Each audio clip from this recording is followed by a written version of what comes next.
Which was the worst hit committed by Murder Inc.?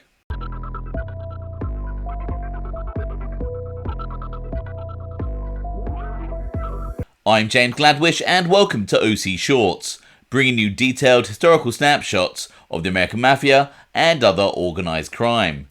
Feel free to subscribe if you like that sort of thing. Today we are going to take a quick look at two horrific killings committed by the assassination team Murder Inc. On September the 5th, 1939, mobster Irving Puggy Feinstein's charred body was found in a vacant lot near the area Flatlands in Brooklyn. Early indications suggested that before Puggy Feinstein's body was burnt, he'd been strangled and stabbed. However, it turned out that Feinstein's murder was more horrific than they initially realised. Murder Inc. hitman Abe "Kid Twist" Reles would later recall this murder after he had turned informer. In August 1939, a month before the Puggy Feinstein murder, Abe Reles remembers Harry Pittsburgh Phil Strauss coming to him stating that Albert Anastasia had personally given him a contract to kill Irving Feinstein. The excellent book Murder Inc. by Burton Turkus and Sid Fader details Reles' account of the murder. "I was at Albert's house for supper," Pittsburgh Phil announced, not without a certain pride. "Albert gave me a contract to take some guy." "Yeah? What for?" Reles was always interested in mob doings. "Albert says it's for Vince. This guy crosses Vince on something." "Who is the guy?" "I don't know. Some small fellow. His name is Puggy, with a pug nose. You can't miss him. He comes from Borough Park." The Vince mentioned is Vincent Mangano, the boss of the crime family that would eventually be known as the Gambino family. And the Albert, as I previously mentioned, was Albert Anastasia, Vincent Mangano's fearsome underboss. It is alleged by some sources that Irving Puggy Feinstein was a mobster involved in illegal gambling and labour racketeering with powerful Jewish gangster Louis Lepke Buchalter. It is said by some that Puggy Feinstein was moving his small gambling operation into territory that wasn't his. In this case, the territory of Vincent Mangano. Albert Anastasia then spoke with Pittsburgh Phil Strauss and passed on Mangano's wishes that Puggy Feinstein be killed. The Murder Inc. assassins, known then as the Brownsville Boys, weren't too familiar with Puggy Feinstein and didn't know what he looked like. And so, for a couple of weeks, they struggled to find him. Then, fortuitously one day, Abe Reles, Pittsburgh Phil, and Martin Bugsy Goldstein were hanging out on their usual corner of Saratoga and Livonia Avenue in Brooklyn, when a small man approached them looking for an associate of theirs called Tiny, who he owed money to. The trio didn't recognise the man who was asking about Tiny, but couldn't believe their luck when he said his name was Puggy. Thinking quickly, the group of Reles, Strauss and Goldstein offered to help Puggy look for Tiny. Bugsy Goldstein then drove Puggy around for an hour, supposedly looking for Tiny. And Reles and Pittsburgh Phil went to Kid Twist's house to set up, ready to kill Feinstein. After driving around looking for Tiny, Martin Goldstein then led Puggy into Reles' house. As Feinstein enters, Harry Pittsburgh Phil Strauss jumps him from behind and puts him in a necklock. Puggy resists, fighting back, and bites Strauss on the hand. As Reles recalls of the murder, Puggy wiggles around and fights, so Harry throws him on the couch.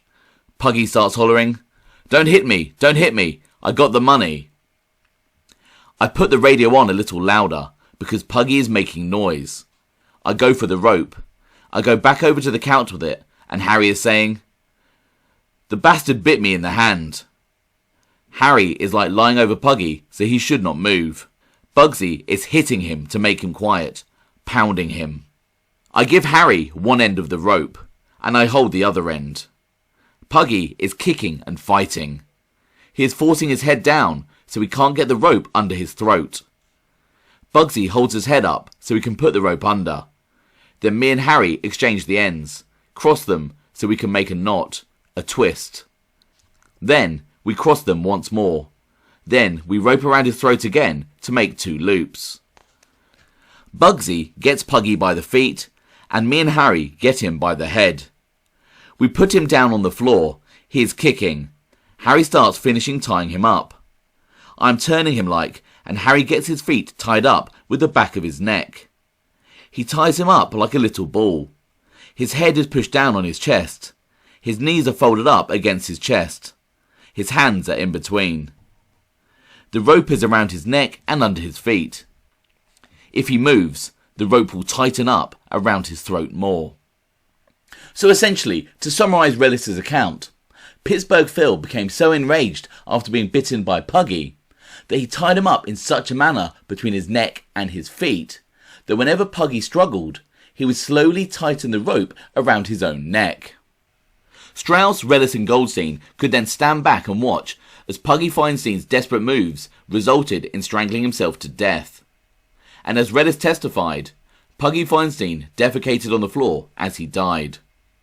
They then dumped his body in a vacant lot, poured gasoline all over it, and set his corpse on fire. Amazingly, whilst Puggy Feinstein was being murdered, Abe Kid Twist Reles' mother-in-law was asleep in another room of the house. And when they were setting up for the kill, Reles woke her and asked to borrow a rope and an ice pick. Reles documented this when he testified how he and Harry Pittsburgh Phil Strauss were preparing for the murder. Question: what happened then? Reles: he asked me, have I got a rope and an ice pick? I walk into the kitchen and I start looking. Harry goes to the refrigerator to get himself a glass of milk. Question: did you find the rope and ice pick? Reles: no. So I go into the bedroom where the old lady is sleeping. I ask her, where's the rope we used up at the lake last summer for the wash line? She says, down in the cellar in the valise. I go down and I get the rope. When I come up, I ask the old lady, where's the ice pick? She says, in the pantry. I go look in the pantry and I find it. Big Harry says to the old lady, friendly like, why don't you go back to sleep? On Saturday the 31st, 1937, the body of 32-year-old mobster Walter Sage, real name Zagotsky, was found bobbing in Swan Lake in Sullivan County. He had had his legs bound up behind his back and was tied to a rock and also to the metal frame of a slot machine. Walter Sage had been stabbed 32 times with an ice pick. Sage had been an alleged member of Murder Inc., known back then as the Brownsville Boys. Sage's mob colleagues had discovered that he had been skimming money from their slot machine operation and decided to deliver the ultimate punishment. Walter Sage was picked up from his room at the Ambassador Hotel in Fallsburg by his roommate Irving Big Ganji Cohen and another mobster, Jack Drucker, on July the 27th, 1937. They were driving to the Hotel Evans in Loch Sheldrake, and their car was being followed by a vehicle driven by mobster Abraham Pretty Levine and his passenger, the notorious hitman Pittsburgh Phil Strauss. During the drive, Irving Big Ganji Cohen grabbed Walter Sage by the neck, and Jack Drucker began repeatedly stabbing him in the chest with an ice pick. One of Drucker's stabs actually hitting his accomplice Cohen in the arm. The car carrying Pittsburgh Phil Strauss arrived, and he, along with Drucker, tied up Sage's body, drove to Swan Lake, rode out to the middle, and dumped it in. Interestingly, Irving Big Ganji Cohen, who had sustained a stab to the arm during the hit, believed that he might be next to be killed. He ran off and then surfaced in Hollywood, California, and began a career as an actor under the name Jack Gordon.